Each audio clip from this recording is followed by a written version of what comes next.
5G ist eine offensichtliche Realität, die niemand sehen will. Es wird wie etwas gefördert, das sehr gut ist. Es geht um das Internet der Dinge. Was ist das genau? Es bedeutet, dass alles mit allem kommuniziert. Eine Breitbanderfahrung überall und jederzeit, intelligente Fahrzeuge, Transportmittel und Infrastruktur. Es nutzt Millimeterwellen, die für alle Lebewesen extrem gefährlich sein können, nicht nur für Menschen. Es geht um massive Überwachung und darum, Luftwellen als Waffe zu benutzen. Studien dazu sind erstaunlich. Es gibt viele Studien, aber man interessiert sich nicht für sie. Das ist der Punkt. Es wird ohne Studien umgesetzt, weil die Einführung eine Menge Geld bedeutet. Hunderte Milliarden von Mikrochips, die mit Produkten verbunden sind, von Pillenflaschen bis zu Rasensprengern. Wir müssen die Vorstellung ablegen, dass die 5G-Zukunft allein für städtische Gebiete sein wird. Die 5G-Revolution wird alle Winkel unseres Landes betreffen. Amerikas lokale Regierungen werden eine wichtige Rolle bei der Umsetzung dieser nationalen Priorität spielen. Wenn etwas angeschlossen werden kann, wird es angeschlossen. Das Internet der Dinge ist viel besorgniserregender, als man vielleicht auf den ersten Blick denkt. Denn es geht nicht nur um den intelligenten Kühlschrank, Toaster, Fernseher und das Smartphone. Es geht auch um den Computer, das Mikrofon und die Kamera, sowie um das Überwachungssystem, das wir alle in unseren Heimen installieren, wenn wir die neue Computersysteme einrichten. Das 5G-Netz kann auch durch Wände und Häuser sehen. Es kann sehen, was Sie auf der Straße tragen, ob Sie Geld oder Waffen bei sich haben. Wenn Sie eine Waffe tragen, können Sie mit einer Millimeterwelle ausgeschaltet werden. Oder es wird ein Signal an eine Drohne geschickt, die aus der Luft auf Sie zielt. Man kann auch die Kontrolle über computergesteuerte Fahrzeuge übernehmen. Es ist ein allumfassendes System, das nicht nur für die Kommunikation genutzt wird, sondern auch für die Überwachung und Kontrolle. Dieses System führt zu einer vollständigen digitalen Kontrolle jeder Person und einer Verschmelzung des Menschen mit künstlicher Intelligenz. Es ist praktisch die Installation eines Weltraumzauns um die ganze Erde, der aktiviert und mit dem 5G-Netz verbunden wird. Es geht darum, alles zusammenzuschließen, die Satelliten und das 5G-Netz. Das 5G-Netz wird eingeführt und die ganze Maschinengesellschaft geht online, wenn die Leute nicht aufpassen. Weiterhin ihre Kreditkarten und Smartphones verwenden. Werden in 5 bis 10 Jahren, wenn das gesamte Bargeld digitalisiert ist und all ihre Bewegungen und Gedanken kontrolliert und alles überwacht wird, die Leute aufblicken und sagen, Moment mal, wie bin ich in diesem Hightech-Gefängnis gelandet? Aber was kann man dann noch tun? Die globale Elite hat herausgefunden, dass unser Haus ein geografisches Merkmal auf der Erdoberfläche ist. Aber wenn wir es verlassen, zum Arzt, ins Geschäft oder woanders hingehen, verlieren sie uns aus den Augen. Denn unser Haus ist statisch, aber wir sind mobil. Die neue Social Engineering-Theorie besagt, wir sollten auch für alle bewegten Objekte in der Gesellschaft einen geografischen Punkt setzen. Autos, Personen, Drohnen und andere Dinge bewegen sich. Sie wollen diese beweglichen Dinge als geografische Punkte verfolgen. Dazu benötigt man eine bewegliche und keine feste Netzwerkfähigkeit, eine mobile Netzwerkfähigkeit. Der neue 5G-Standard wird den Menschen in Städten auf ihren Handys und anderen Objekten, die sie bei sich tragen,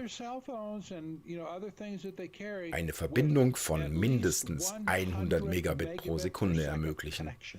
Jetzt hat man das womöglich nicht einmal mit einer Kabelverbindung zu Hause. Das ist unvorstellbar schnell. Es würde bedeuten, alles wäre in Echtzeit verbunden. In Echtzeit. 5G wird eine sofortige Überwachung der ganzen Gegend ermöglichen. Raumbezogene Aufklärung ist die technokratische Mentalität hinter 5G und dem Verbinden der Welt, dem Internet aller Dinge. Das ist der treibende Impuls und wir werden sehen, wie die Wissenschaft die menschliche Rasse in diesem Netz fängt. Ich denke, der passendste Ausdruck für diesen Endzustand ist eine wissenschaftliche Diktatur.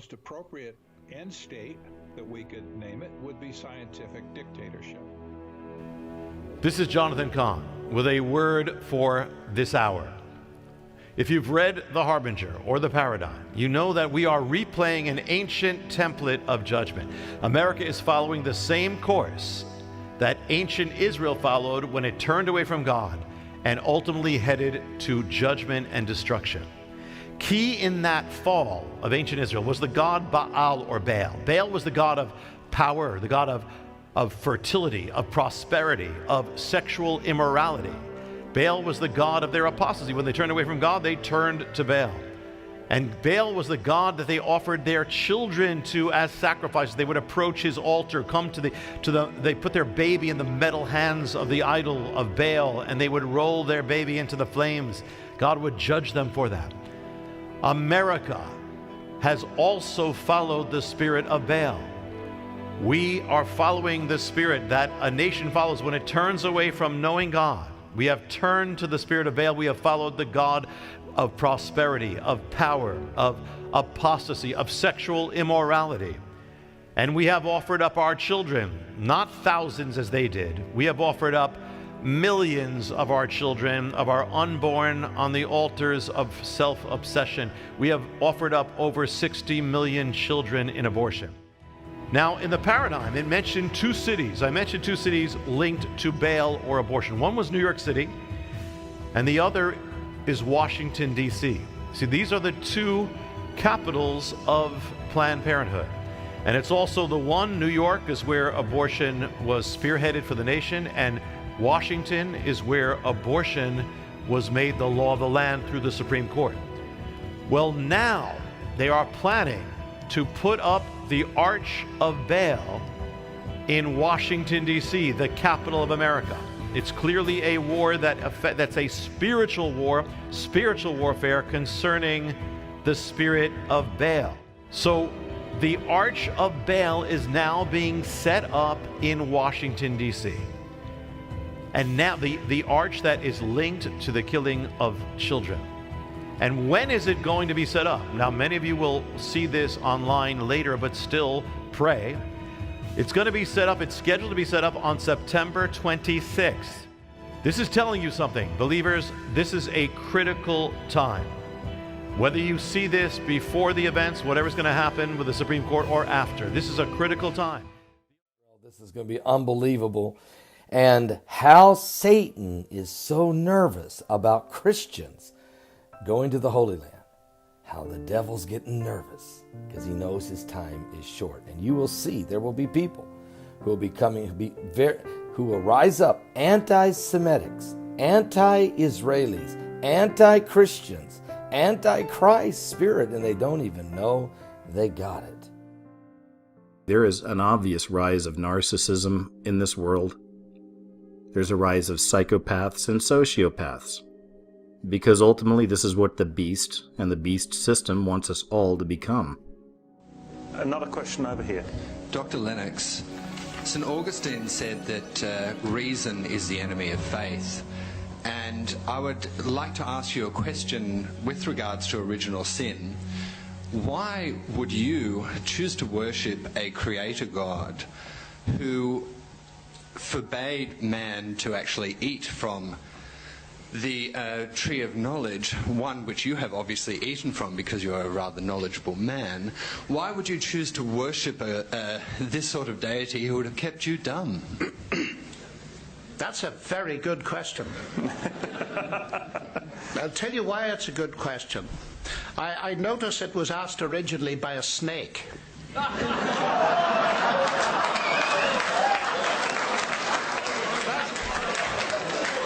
That is not implying any offense at all. None taken. Because, well, let me try to answer your question. The story in Genesis fascinates me because it is a story that defines for us what life really is. It defines it at its various levels, from the physical to the aesthetic, to family life, to work. And the highest thing in life, according to that story, is a relationship with God that's morally determined. And the issue was whether human beings could trust God or not. So there were two trees, as you know. The scene shows us the basic minima necessary for a moral being. Something forbidden, but freedom to take it.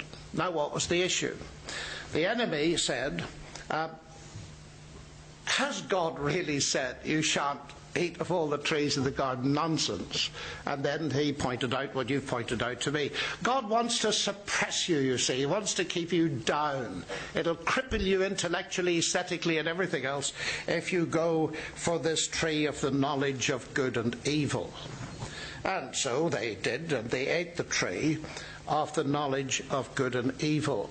The notion that believing in God keeps you down is very common today. I was told when I was 19 by a Nobel Prize winner. He said to me, "Do you want a career in science?" I said, "Yes, sir." He said, "Give up this childish notion of belief in God. It will cripple you intellectually completely, and you'll never make a career in science." I quietly said to him, "Sir, what have you got to offer me that I haven't got?" And he talked about emergent evolution. The answer to your question, though, is this. Do I worship a God who wants to keep me down? Tell you the kind of God I worship.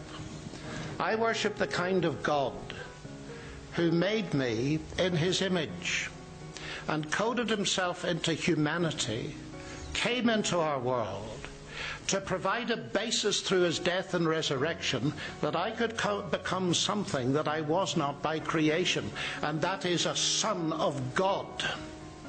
And the basic message of the Christian faith is a magnificent one, that God is prepared to give the individual who trusts Christ his very life, and that person rises in that sense and is given all the potential of God to be able to enjoy his friendship.